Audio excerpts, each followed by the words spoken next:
Our top story, the government's high-stakes debt ceiling negotiations at a standstill.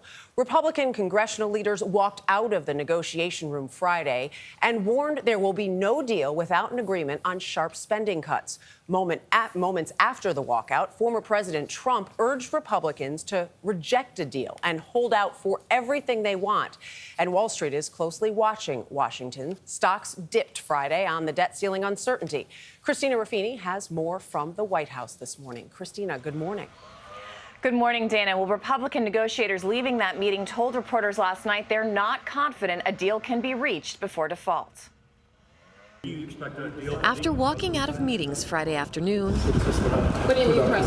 House Republican and White House negotiators were back at it Friday night. This wasn't a negotiation tonight. This was a candid discussion about realistic numbers, a realistic path forward. But that path is anything but certain. We took a pause because of the frustration that this White House will not acknowledge that they're spending too much. Appearing on Fox Business during the afternoon interlude, Speaker of the House Kevin McCarthy accused President Biden of not listening to Republican concerns about spending. But for the last 105 days, he refused to negotiate. He's not even in the country today. In exchange for raising the debt limit, House Republicans want to cut the federal budget, the equivalent of about 13% across the board. Mr. President, how concerned are you about the debt talks at home? Not at all.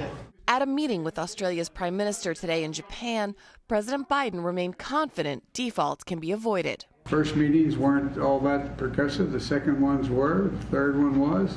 And then what happens is the carriers go back to the principals and say, this is what we're thinking about. And then people put down new claims.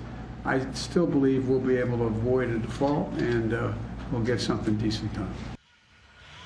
Now, Biden is cutting his trip to Asia short in order to come back here and try to hammer out a deal in the next dozen or so days.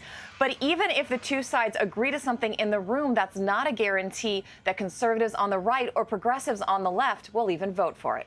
Guys. Christina, thank you.